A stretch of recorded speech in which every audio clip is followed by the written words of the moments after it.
Greetings everyone, my name is Resh Ramasamy. I am a university lecturer, a PhD student, a published author, and a developmental educator. Vlog 13 is devoted towards unpacking the narratives pertaining racism, white privilege, and white fragility. Before I begin my vlog, I would like to acknowledge the content of this vlog is highly controversial and highly sensitive. And for some people, you might find this vlog problematic or perhaps very offensive. In light of this, I invite you to consider the information and the content presented to you as a way of understanding the narratives through a colored modality, through a colored lens to form shared and mutual understandings. This vlog is not intended to evoke hatred or to create divide amongst people from different racial groups and backgrounds. I'd like to assert that whilst this vlog is fundamentally pitched towards white folks, towards white people, I'm not suggesting in any way, shape or form that all white people are racially illiterate or racist. But what I'm proposing to you is that there is a widespread problem on this planet. Just look around.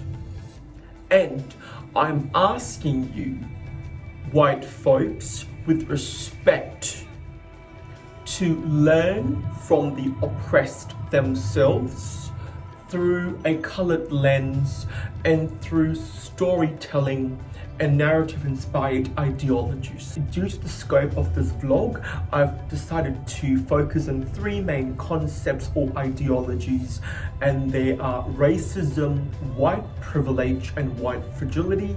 I will provide you with an operational definition for these concepts and also talk about their intersectional qualities as well. Where possible, I'll provide you with some examples to substantiate my claims and to keep the content personalized and dynamic. Now, let's start with racism. In order for me to provide an operational definition, I have referred to published literature, and I've picked out three definitions that I felt really encapsulated those concepts. So let's define racism for you. Racism can be defined as the prejudice and or discrimination directed against a person or people based on their membership of a particular race or ethnic group, and these groups of people are typically marginalized and they belong to a non-normative populist group. To understand the underpinnings of racism, let me give you a quick history lesson. In specific, I would like to focus on the Age of Enlightenment period. It is considered the modern period of human history, and this period was situated from the 17th to the 19th century. This period happened to be an intellectual and philosophical period or movement that was dominated by a world of ideas and a world of thinkers in Europe.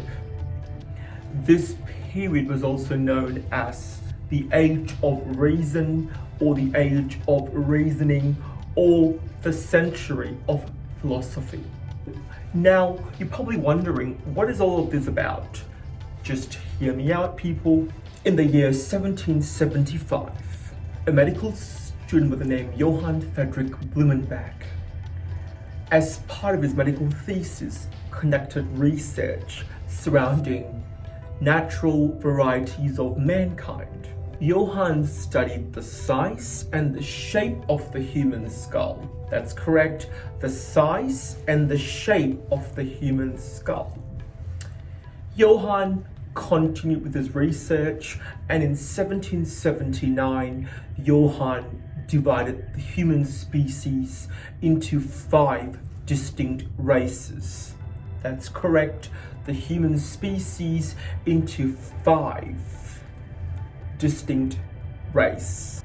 These 5 human races were as follows: the Caucasian race, the white race, the Mongolian, the yellow race, the Malayan, the brown race, the Ethiopian, the black race, and the American, the red race. I won't illuminate on the details of the 5 races. There is plenty of published work out there for you to review on the net, but I will draw your attention to Johann's findings.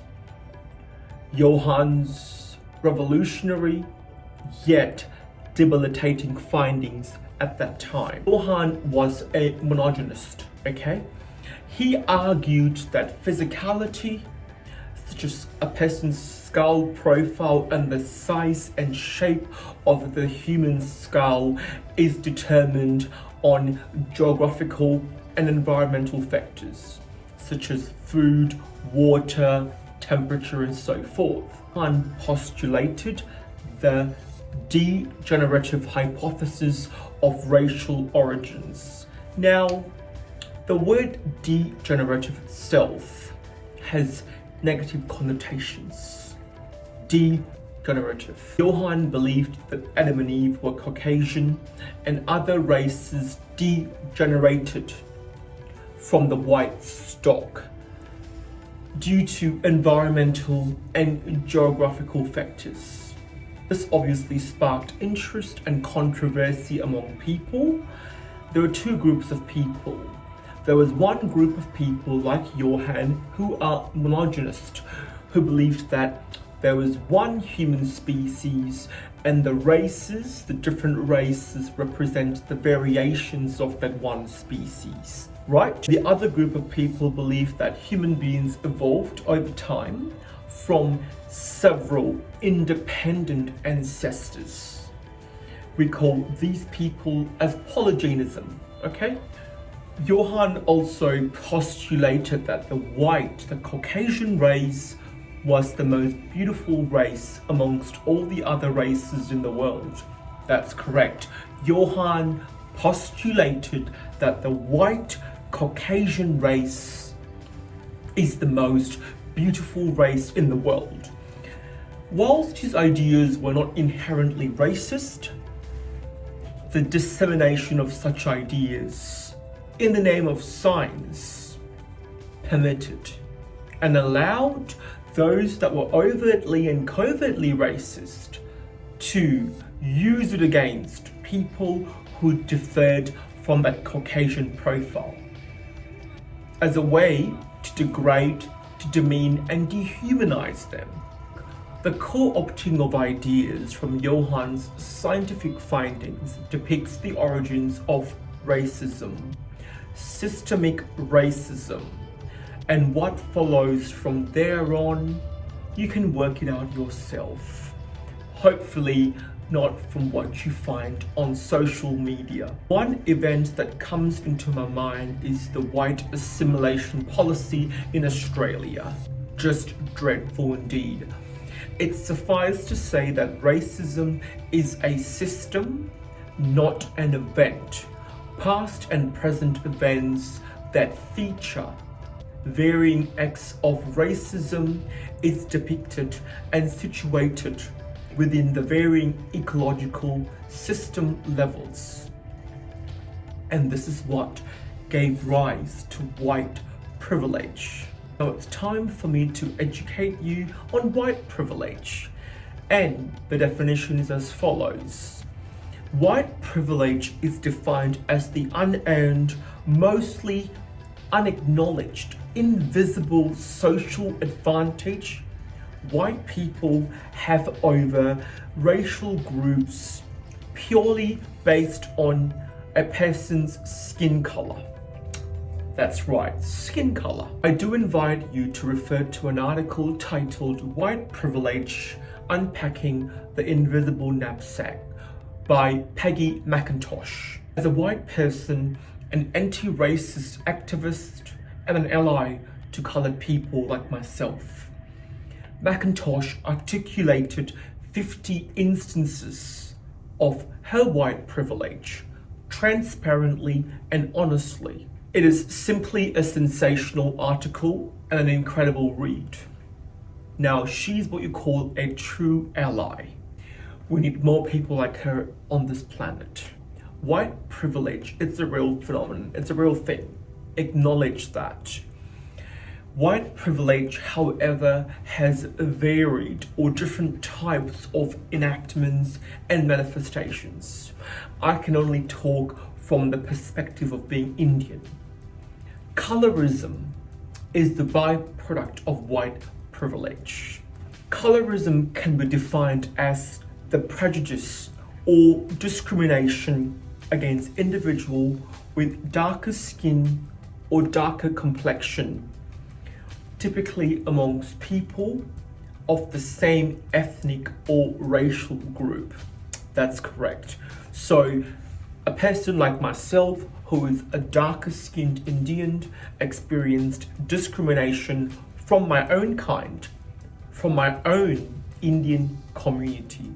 Now, if you follow Bollywood or Indian movies, you will never see or hardly see an Indian actor or actress my skin color. That's not possible. That's white privilege for you right there. Here are some more stories of white privilege enactment. Recently, an Indian friend of mine commented on my luscious lips and darker skin complexion, inferring I looked more African. Now, you see, we tried to engage in a conversation, but due to his not so wide-ranging intellect, I had to move on to other fruitful endeavors. However, at the core of his comments, he was differentiating race based on physicality, just like what Johan did. This example is quite hilarious. I used to play with toy dolls, right? And as a gay person, I used dolls as a way of expressing my sexuality. You see, when I walked into the toy store, all I could see was Caucasian-looking dolls, white dolls. Beautiful white dolls with light white skin and blue eyes, green eyes. I was, however, looking for dolls that looked a bit like me. Brown eyes, black hair, brown skin. There weren't any at all. Now, there is some now, but during my time, when I was 20 years old, 21 years old, there weren't many racial looking dolls. The dolls were pretty much white with blue eyes, fair skin, green eyes. So I walked out of the toy store feeling somewhat abnormal, or feeling that I did not look like the norm and I should be ashamed of it. That's white privilege for you as well. Now, an ex-colleague of mine from Somalia was talking to me about her skin bleaching and lightening routine and regime. Now, this made sense because this is the default preference within my own community, within the Indian community, where white is more beautiful and white is more attractive. There's one more example I forgot, and this is a very powerful example as well, and you probably will flip from this example, people. So, God gifted me beauty and brains. Thank you, God, for that. Now, during my young adult years, I was also a model. I did some modeling as well. And there was a job ad that I applied for, a modeling job, sorry. And I had the phone interview. I spoke to the agent and we exchanged photos. I sent them my photos to them to show them how I looked. And they were very pleased with my physicality and the way I looked. But they then told me the following: Rashman, you're very beautiful looking. However, if we feature you in our magazines, people won't buy our clothing because your appearance is quite different from the majority people. At that time, I was fairly young, and I wondered, what do they mean by that comment? And I said, what do you mean by majority? And they said to me, well, people will be looking for people that they can relate to when they buy clothing. And unfortunately, if you were to model those clothing, people won't relate to you.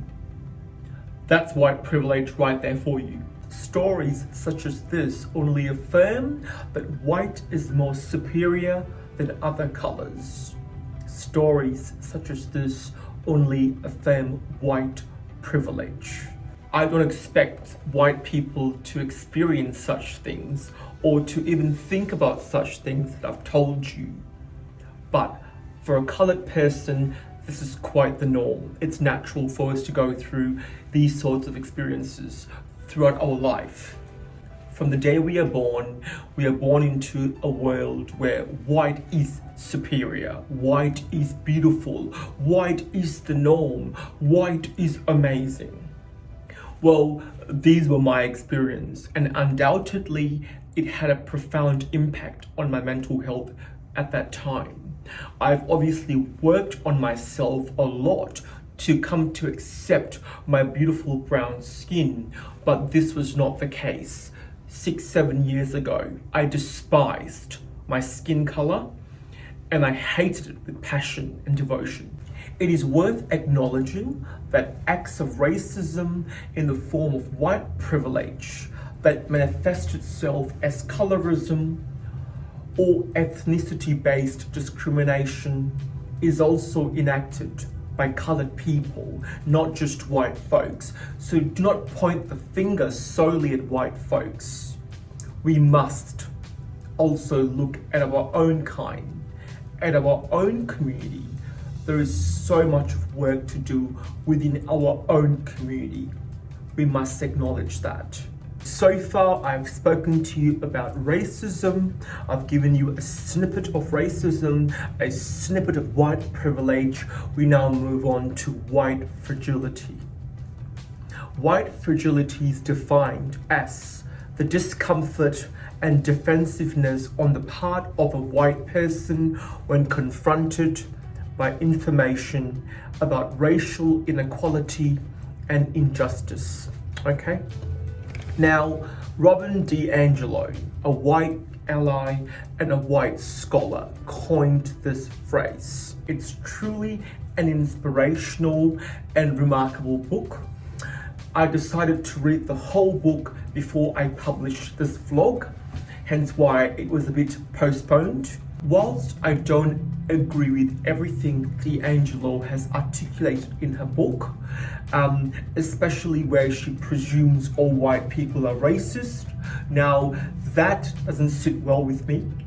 However, most of her information that she's presented aligns with my experiences, most so experiences dealing with defensive white people on the topic of race, and my experiences of racism and having a colored reality. I invite you to read her recent book publication titled White Fragility. Why is it so hard for white people to talk about racism? DiAngelo has earned lots of respect from supporters around the world for her contribution to knowledge. With haters, of course, those haters who are closeted racist, and those people who are mediocre thinkers, who just can't digest critical thinking or see the world through a colored lens. DiAngelo postulated that white folks are functionally illiterate on the topic of race. This sentiment aligns with my experiences dealing with defensive white folks who will not hear or want to hear my narrative, my colored reality. Rather, they defend themselves or they dismiss my story. D'Angelo also asserted that white people don't see themselves on racial terms as they are exempt from the forces of socialization. We all know about the controversial Black Lives Matter movement or initiative. Most of my white friends and acquaintances were seen engaging in what I call counter propaganda. Okay? And they were posting images or Facebook post or Instagram post asserting some of the following. All lives matter. There is no such thing as other races but one human race. And some of them were also posting videos and photos of colored people enacting violence onto white people. Okay?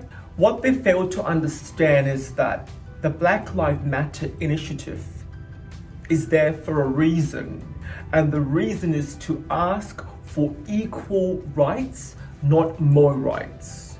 But white folks are surprised by this, and this really aligns with what D'Angelo coins as being racially or functionally illiterate, not wanting to see the world through racial terms. It's an ongoing and existing problem. Racism is a system, okay? This is an ongoing and existing problem of inequality and injustices. My recent interactions with white folks, my white friends, I've witnessed they've become defensive as soon as a topic of race is brought up for discussion, a very informal chat. They can't handle it. Or they perceive it as a threat or an attack to your character and become passively or actively aggressive, or they intentionally or unintentionally, more so intentionally, redirect the discourse to other areas or other live issues, like posting a colored person enacting violence to a white person. I did think about this very deeply as well, because sometimes we need to stop and suspend our own judgment and put ourselves in the mental shoes of other people. And that's part and parcel of being a therapist as well, and a researcher.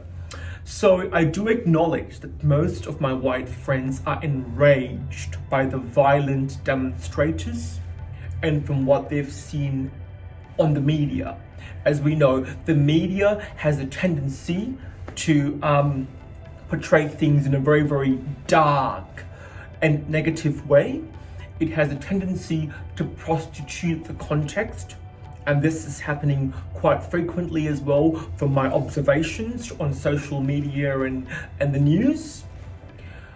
But given I'm colored, I could also see another perspective that my white friends could not see.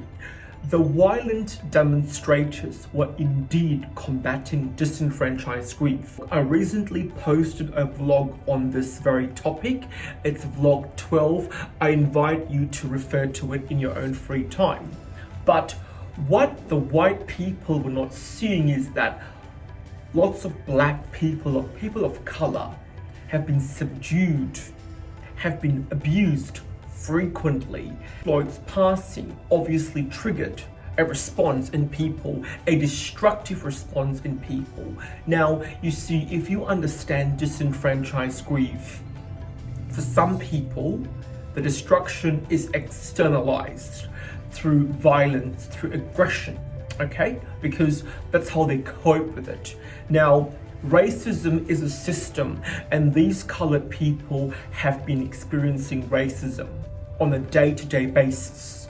The trauma is profound, the grief is profound, and the grief is disenfranchised in nature. Now, they see a black person being killed by police. That's enough to trigger a response in them that is somewhat primitive in nature. Okay, and for some people, this is the only way they know how to respond. Now, if you work in mental health or have a client or a sibling or a spouse who is combating a clinical mental health issue, you will get what I'm saying now. I also acknowledge that there were also a group of people who exploited the Black Lives Matter initiative for their own self-interest. Despicable, disgusting. I will not support them at all.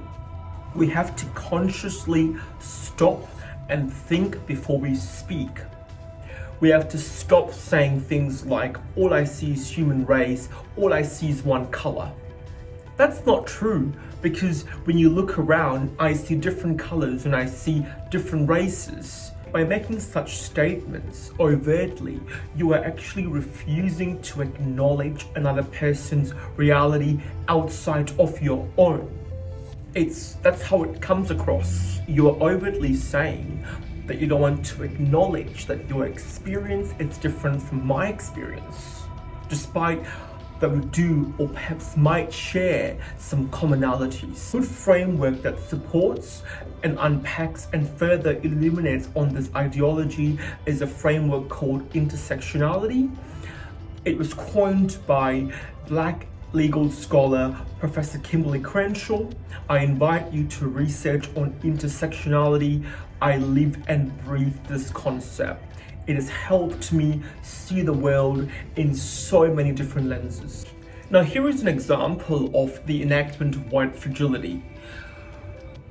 A few days ago, my mother and I were at IKEA and we were racially attacked by this white person, actually 3 white people, the mother and 2 of her daughters. They were vile, they were disgusting, and they were barbaric in their deportment and behavior. It did leave my mother and I a bit upset. It's only human nature to feel that way. And I spoke about this to a white friend deliberately to see his response. And his response was, "You are being very oversensitive, freshman." I did conjecture at that time if I uttered a parallel or similar assertion in response to my friend when he speaks about his son who is experiencing a chronic mental health condition, how would he have responded to me? I know him too well. He would have told me explicitly that I was insensitive and cold-hearted. Yet, he tells me that I was being very oversensitive. Now, work that out, people, work that out. By refusing to acknowledge my experiences of racism through a colored lens, my friend not only discounted and disrespected my realities, he also further oppressed and dominated my very existence with his perceived understanding and perceived ideologies. Okay? In other words, he asserted that both of us experienced the same reality or experienced the same realities. Not true. D'Angelo refers to this concept as universalism, where white folks presume them and us experience the same experiences or experience the same realities. Not true. This is merely a fallacy and can be debunked. It's like saying an apple and an orange are the same. They experience the same type of growth, the same type of production period. Well, no. Apple and oranges are fruits, but they both are different types of fruits. It's common sense, people. Racism is the foundation of the society which we are born into. Let's acknowledge that and not debunk that. It's the truth, it's a fact. By refusing to understand how race shapes and informs one's very existence, and not acknowledging that we all have different realities, this is what perpetuates racism and creates further divide amongst different racial groups. This is the problem here. So we must address the problem at its roots. Wondering, to be true allies, how can you show your support to colored people? Now, I know that lots of people watch my vlogs, okay? And obviously with this vlog, there will be lots of white folks who will watch my vlogs and scrutinize the content. D'Angelo asserts a very powerful claim, stating to not use the phrase, "I'm not racist." she's actually asking you to remove that phrase from your mental lexicon. Now, I do realize that phrase is an unconscious phrase. For some people, it's also a default response as well, okay? It just comes out impulsively. A colored person won't really believe that you are not racist based on that statement, because it sounds quite superficial and lacking in depth. D'Angelo is actually asking you to think a bit more differently. By acknowledging a colored person's reality, shift the narrative by asking yourself, how have I been shaped and informed by racism? And how is my behavior depicting overt or covert forms of racism? I do realize these two questions are really confronting questions, and for most people, you will not want to even ask yourself that question. I get that. I too ask myself these questions with other ethnicities myself. When the World Trade Center incident happened, I was really angry towards Muslim people, and I asked myself this very question. And back then, I had not read about D'Angelo's invaluable work I have now. And interestingly, there are parallels in my way of thinking and her way of thinking. So it's quite okay to engage in reflection and to ask yourself the question, how have you been shaped and informed by racism? And how is that being enacted in your behavior overtly and covertly? It's quite okay. This actually shows more credibility, but also that shared responsibility of wanting to learn or relearn and do things differently for the betterment and furtherance of humanity. This mentality is obviously a lot more enabling and transformative in nature, because the authentic interactions actually allow for people to talk about different stories. The authentic interactions actually enable people to share ideas, to ponder, to engage in cross-cultural collaboration. And this is what we need from white folks. That concludes my section of the vlog. I've tried to use as much research and also personal examples to keep the content alive. I have now two special guests featured in this vlog, two remarkable human beings who are brown in color, gorgeous brown beings.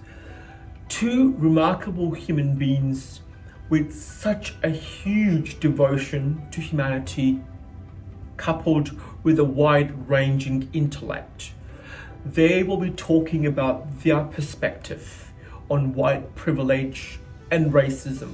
My name is Achai Monchol Bol, and I am from Adelaide, originally from South Sudan, because I know some people would ask about that. I came to Australia about a decade plus ago, so did a bit of my high school here in Australia, and also did my university studies here as well in Adelaide. The first degree I did was in medical science, and this was at Flinders University. This was like so many years ago. And then got married, had children, and decided to take a different career path. So I took on geology. I wasn't sure whether I really liked it, but I knew that I had some love for rocks and nature, for nature as well. Went on and did geology. I also did my master's in geophysics and geology, in petroleum geoscience. And yeah, here I am. So I work in Northern Territory in Alice Springs in one of a copper mine as an exploration geologist. White privilege is the unearned, most unacknowledged social advantage that white people have over other racial groups just because they're white. I would say as well that it also means that you are born into it. You have the racial norm because you're white, and whiteness as well is considered to be the norm of humanity, and it comes in by default. It's a default setting. White people don't know that they have this. Most of them think that they don't. White people need to understand that being white means that they're less likely to, to be subjected to racial slurs. They also, they don't have to, as a white race, they don't have to protest like we just did a couple of months ago. Our white folks needs to understand that, being born white mostly means that you're being born into a social acceptance, like you're socially accepted, into a system that validates and reaffirms that you're socially included, and that itself, the social inclusion, means that you're well over that privilege status, I would say. And I know a lot of white folks that always become very defensive, and they always have this defense response that I didn't grow up with privilege. That's what they always say. I'm white, but I don't have the privilege. But that's where they get it twisted. That's where they get it wrong, because white privilege doesn't necessarily mean that you are born into money. It has nothing to do with wealth, because that itself is class privilege, and that's a different topic for another day. Like when it comes to race or to our skin color, you can never hide our race. We can't hide our race, and we'll always get picked on based on our skin color and our background. White fragility is a feeling of discomfort that white people experience when they come across, or let's say when they witness a discussion of racial injustice and inequality. All right. Now, there's a book written recently that was published by an author called Robin DiAngelo. She is an expert in whiteness studies in the US. When they go around saying all lives matter, which is true, all lives matter, but this is also disregarding the fact that Black lives matter. And at this point, we are the ones that are endangered. They're not endangered. No one is killing them. No one is racial profiling them. No one is assaulting them based on their racial, background and cultural background. They need to understand. They can't just make us disregard our emotions and make us feel like we owe them, an explanation, because that itself is entitlement. So we should, as a human race, fight racism together, because this racism is not just within the community. It's higher than that. It's an institutional, and a systematic racism. And the only way for us to fight it is to actually fight together as one big race. So for my friends and my white friends and family who actually assume that, being my friend or your friend or associated with other Black people of color, who assume that, who have that assumption that, we are all like friends and stuff, so that exempts them from being racist or being called racist. You need to do more than just being nice to us. You need to stand up with us in solidarity, not just in solidarity. Like, we need to stand together. We need to fight this together. We need to fight it together. We need to fight the system together. Hello everyone, my name is Abhishek Samuel, and for short Sam, easier for people around here to say. So I've actually moved to Australia when I was 16, so I've lived in India most of my life. I came here and I finished my high school over here, and I went to Adelaide University, did 2 bachelors. I did 1 bachelor's in health science, majoring in pathology, and I also did a bachelor's in entrepreneurship and innovation. Currently I'm studying my master's in applied digital marketing, so that's with like online advertisement and websites, all that jazz. And I also work as a marketing consultant as well for the largest marketing company in Australia. And I help small businesses grow their business through digital marketing and through offline marketing as well. And throughout this whole time, I've also been a rap artist. So I was signed to Amsar Studios, And I did that for 2 years. I performed at big stages here. I performed at HQ. I performed at Lava nightclub, and I've performed at like lots of venues just within Hiney Street. So that's what I used to do. I used to write music. At the moment, like as a hobby, I'm an entrepreneur as well. So I run websites, sell products online, and pretty much a massive marketing nerd. Anything to do with social media, how to grow a presence, how to get clients, customers, all that jazz. So white privilege to me is when a certain sort of people or a certain group of people get special treatment based on their skin color, ethnic background, and pretty much where they belong from. And so usually a majority group of people, when they're treated better, and in such a subtle way that sometimes they don't even realize that's happening. Pretty much that's what white privilege means to me, and I'm pretty sure I'm affected by it on a daily basis. And I feel quite strongly about it. That's why I wanted to come out here and have a chat with Raish. White privilege, the only way you can combat it is by actually spreading awareness that it is actually real.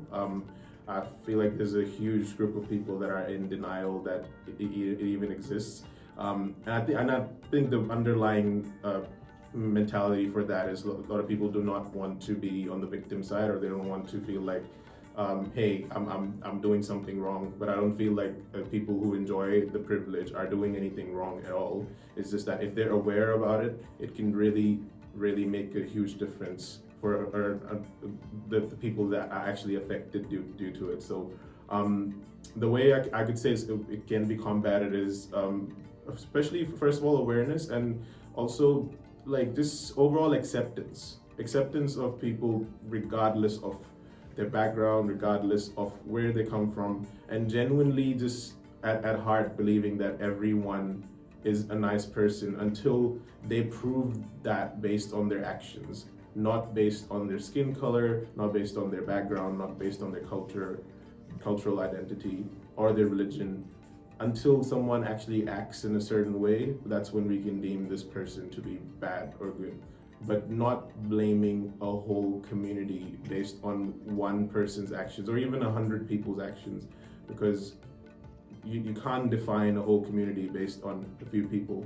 I remember like my manager, who was Caucasian, used to always put like all the white kids on the counter and clean the counter and all that. Me and all the brown kids or black kids, I had to clean the toilets, and the other guys had to clean the floor, and it was always like that. I, as a 16-year-old, worked in the dining room. I wasn't trained on like doing anything inside, because they said that, oh, you're not gonna be good enough for that, or something of that sort. And like kids who were not of color, they would start like pretty much like straight away, like they'll be put on the front counter. They won't be, you know, asked to and work in the dining room. And like it makes, as a kid who hasn't really formed a lot of self-esteem yet, it can really affect the way you see yourself. That's a really pure form of white privilege right there. Lots of other instances, like if I go for a job interview, I know that I have like all the right credentials. I'm outspoken, like I'll make an amazing employee. Anywhere I've worked, I've made an amazing employee. I've always worked my ass off and actually like shown the results and become that person that like everyone wants to keep around. But it's just like before I'm hired, like, you know, I see a lot of other people that, you know, go through the interview process, and I've noticed people getting picked like before me that, you know, might have had like lesser credentials, and that's like at bigger companies as well. And like people hired after me, they get like promoted a lot faster, or they're like treated a bit more like fairly than I am. Definitely that's a huge example. Also, just few other instances, like this one is a very, as I said at the start, white privilege can be really subtle, and people don't sometimes realize where it lies. Even speaking about what is offensive to someone of color, or debating about why do we do Black Lives Matter, or why do we stand up for ourselves, protest for ourselves, or just like rolling your eyes on us whenever we want to stand up and ask for equal, not more, just equal. It's just like why I sometimes question like why do some people comment at as to, well, why do they ever have any sort of opinion about it? You just would never. That's the awareness I want to create. Is like as a white person, you would never know how it feels to be on the receiving end, or why do people who are not of color make decisions for what's offensive towards us, what affects us, or what will make us feel okay again. That again. Even though I don't know how many people are going to disagree with me after this, but that's also a form of white privilege. And people who are not of color think that, oh, well, he's just talking about this again, or he's just going on about racism and all that. But it's just like they'll never understand how it actually feels. It's like, imagine, well, it's completely inappropriate to do blackface, first of all, but imagine painting yourself like, you know, of a different color and living like that for like a year or 2 years. Only then you would actually get to know how it isn't, but it still won't look natural, but of course. You just never know how it actually feels, and how it is to be on the receiving end, especially when other people don't stop it. Like, I'm the type of person who stands up for himself, but I've seen a lot of my friends that just take it and stay there, and they're depressed. And they feel like there's no way out. It's just not a great feeling. It makes you feel powerless, especially when the majority of the beauty standards sometimes could be, you know, a certain type. What we see in the media all the time. That concludes the vlog for today. I hope you've learned something from it. Now, once again, I will reiterate to my white folks who are watching this vlog, the vlog is not intended to criticize, to undermine, or to degrade you. Rather, it's there to promote a deeper, mutual understanding on colored issues, colored matters, colored reality. Let us work together in breaking down these unequal systems. We all have the right to feel safe, to feel protected, and to feel supported. Onwards and upwards. Love you all, Resh.